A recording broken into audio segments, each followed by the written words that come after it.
നമസ്കാരം. ഇൻഫർമേഷൻ മീഡിയയുടെ പുതിയൊരു വീഡിയോസിലേക്ക് എല്ലാ കൂട്ടുകാർക്കും ഒരിക്കൽ കൂടി സ്വാഗതം.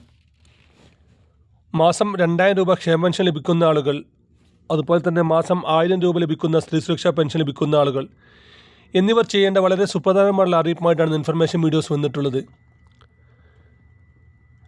അക്ഷയ കേന്ദ്രങ്ങളിൽ നിന്ന് ഈ അറിയിപ്പ് ലഭിക്കുന്നതിന് മുമ്പായി തന്നെ ഇൻഫർമേഷൻ മീഡിയയുടെ വീഡിയോസ് നിങ്ങൾ ആദ്യമായിട്ടാണ് കാണുന്നതെങ്കിൽ ചാനൽ സബ്സ്ക്രൈബ് ചെയ്യാൻ മറക്കരുത്.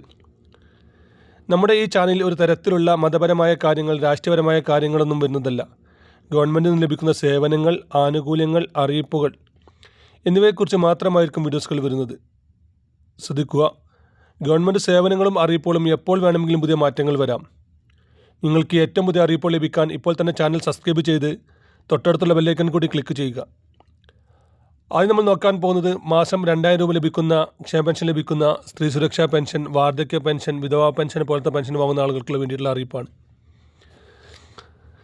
സർക്കാരിൽ നിന്നും ഒരുപാട് തവണ അറിയിപ്പുണ്ടായിരുന്നു വരുമാന സർട്ടിഫിക്കറ്റ് നൽകാത്ത ആളുകൾ വരുമാന സർട്ടിഫിക്കറ്റ് നൽകുക എന്നുള്ളത്. ഇതിൻ്റെ അവസാന തീയതി അടുക്കുകയാണ്. ഇനിയും കാത്തു നിൽക്കാതെ ഇപ്പോൾ തന്നെ ഈ ഒരു വരുമാന സർട്ടിഫിക്കറ്റ് നൽകുക. നമുക്കറിയാം, അക്ഷയ കേന്ദ്രങ്ങൾ ഇപ്പോൾ നല്ല തിരക്ക് കുറവുള്ള സമയമാണ്. അടുത്ത മാസം പകുതിയോട് കൂടി തന്നെ നമ്മുടെ SLC റിസൾട്ട് വരികയാണ്. അത് വന്നു കഴിഞ്ഞാൽ പിന്നീട് അങ്ങോട്ട് +1 അഡ്മിഷൻ അടക്കമുള്ള കാര്യങ്ങൾക്ക് അക്ഷയ കേന്ദ്രങ്ങൾ നല്ല തിരക്കായിരിക്കും. +1 അഡ്മിഷൻ അടക്കമുള്ള കാര്യങ്ങൾക്ക് മറ്റ് സ്കോളർഷിപ്പിനും വേണ്ടി വരുമാന സർട്ടിഫിക്കറ്റ്, നാറ്റിവിറ്റി, കമ്മ്യൂണിറ്റി സർട്ടിഫിക്കറ്റ് ഉണ്ടാക്കുന്നത് കൊണ്ട് തന്നെ വില്ലേജ് ഓഫീസുകളിൽ നല്ല തിരക്കായിരിക്കും. ആ സമയത്ത് നമുക്ക് വരുമാന സർട്ടിഫിക്കറ്റ് ലഭിക്കാൻ ഒരുപാട് സമയം എടുത്തേക്കാം. ഈ ഒരു അവസാന തീയതി കാത്തു നിൽക്കാതെ ഇപ്പോൾ തന്നെ ഇങ്ങനെയുള്ള കാര്യങ്ങൾ ചെയ്യുക. ഇനി ആരെല്ലാമാണ് വരുമാന സർട്ടിഫിക്കറ്റ് നൽകേണ്ടത് നമുക്ക് നോക്കാം. 8-9 വർഷങ്ങൾക്ക് മുമ്പ് പെൻഷൻ പാസ്സായ ആളുകൾ അന്ന് നൽകിയിരുന്ന വരുമാന സർട്ടിഫിക്കറ്റ് നമ്മൾ പെന്നോണ്ട് എഴുതിയ രൂപത്തിലുള്ള വരുമാന സർട്ടിഫിക്കറ്റ് ആയിരുന്നു. അങ്ങനെയുള്ള ആളുകൾ ഇപ്പോൾ വരുമാന സർട്ടിഫിക്കറ്റ് നൽകണം. അതുപോലെ തന്നെ തീരെ വരുമാന സർട്ടിഫിക്കറ്റ് നൽകാത്ത ഒരുപാട് ആളുകളുണ്ട്. അങ്ങനെയുള്ള ആളുകളും ഇപ്പോൾ വരുമാന സർട്ടിഫിക്കറ്റ് നൽകണം. ഇതിൽ ആരെല്ലാമാണ് വരുമാന സർട്ടിഫിക്കറ്റ് നൽകിയതെന്ന് നമുക്ക് തന്നെ അറിയാൻ സാധിക്കും. പെൻഷൻ പോർട്ടലിൽ പോയി ചെക്ക് ചെയ്ത് കഴിഞ്ഞാൽ നമ്മുടെ പെൻഷൻ സംബന്ധമുള്ള എല്ലാ കാര്യങ്ങളും അവിടെ അറിയാൻ സാധിക്കുന്നുണ്ട്. ഇതിൻ്റെ ലിങ്ക് ആവശ്യമുള്ള ലിങ്ക് എന്ന് കമൻറ്റ് ചെയ്ത് കഴിഞ്ഞാൽ നമ്മൾ ലിങ്ക് അയച്ചു തരുന്നതാണ്. ഈ ലിങ്കിൽ ക്ലിക്ക് ചെയ്ത് കഴിഞ്ഞ് നിങ്ങളുടെ ആധാർ നമ്പറോ അതല്ലെങ്കിൽ പെൻഷൻ ID-യോ അതുമല്ലെങ്കിൽ ബാങ്ക് പാസ്ബുക്ക് നമ്പറോ നൽകിക്കഴിഞ്ഞാൽ നിങ്ങളുടെ പെൻഷനുമായി ബന്ധപ്പെട്ട എല്ലാ കാര്യങ്ങളും അവിടെ അറിയാൻ സാധിക്കും. അതിൽ വരുമാന സർട്ടിഫിക്കറ്റ് നൽകാത്ത ആളുകളുണ്ടെങ്കിൽ വരുമാന സർട്ടിഫിക്കറ്റ് നൽകിയിട്ടില്ല എന്ന് കാണിക്കുന്നുണ്ട്. അങ്ങനെയുള്ള ആളുകൾ എത്രയും പെട്ടെന്ന് തന്നെ ഇത് കാര്യം പ്രത്യേകം ശ്രദ്ധിക്കുക. നിങ്ങളുടെ സ്ഥലത്തിൻ്റെ നികുതി ഷീറ്റ്, അതുപോലെ തന്നെ റേഷൻ കാർഡിൻ്റെ കോപ്പി, ആധാർ കാർഡിൻ്റെ കോപ്പിയുമായി നിങ്ങൾക്ക് ഏതെങ്കിലും ഒരു അക്ഷയ കേന്ദ്രങ്ങൾ വഴി നിങ്ങൾക്കിത് ചെയ്യാൻ സാധിക്കും.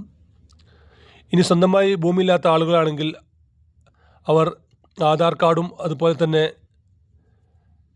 റേഷൻ കാർഡും മാത്രം മതിയാകും. വേറെ രേഖയൊന്നും അവർക്ക് ആവശ്യമില്ല.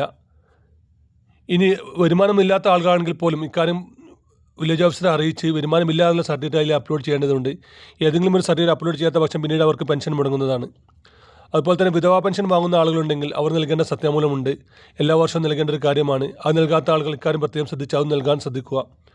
ഇങ്ങനെയുള്ള കാര്യങ്ങൾ യഥാസമയത്ത് ചെയ്തിട്ടില്ലെങ്കിൽ പിന്നീട് വലിയ രൂപത്തിൽ നഷ്ടങ്ങൾ നമുക്ക് സംഭവിച്ചേക്കാം. അതുപോലെ തന്നെയാണ് സ്ത്രീ സുരക്ഷാ പെൻഷൻ. 1000 രൂപ സ്ത്രീ സുരക്ഷാ പെൻഷൻ ലഭിക്കുന്ന ആളുകൾ കഴിഞ്ഞ 3 മാസമായി അവർക്ക് 3000 രൂപ ലഭിച്ചിരുന്നു. ആദ്യം 1000 രൂപയും പിന്നീട് 2000 രൂപ ലഭിച്ചിരുന്നു. ഇങ്ങനെ ലഭിക്കാത്ത ആളുകളുണ്ടെങ്കിൽ, അപേക്ഷിച്ചിട്ടും ഇങ്ങനെ പെൻഷൻ ലഭിക്കാത്ത ആളുകളുണ്ടെങ്കിൽ നിങ്ങൾ അക്ഷയ കേന്ദ്രവുമായി ബന്ധപ്പെട്ട് എന്താണ് അതിലെ പ്രശ്നമെന്ന് മനസ്സിലാക്കുക. അങ്ങനെ നിങ്ങൾ കൊടുത്ത അപേക്ഷയിൽ എന്തെങ്കിലും തരത്തിൽ തെറ്റുകളാണെങ്കിൽ നിങ്ങൾക്ക് അതിപ്പോൾ തിരുത്താനുള്ള സൗകര്യമുണ്ട്. അതല്ലെങ്കിൽ നിങ്ങൾ കൊടുത്ത ബാങ്ക് അക്കൗണ്ടുമായി ബന്ധപ്പെട്ട വിഷയമാണെങ്കിൽ ബാങ്ക് അക്കൗണ്ട് നമ്പർ തിരുത്താനും മറ്റൊരു ബാങ്ക് അക്കൗണ്ട് നമ്പർ കൊടുക്കാനും അതിൽ സാധിക്കുന്നുണ്ട്.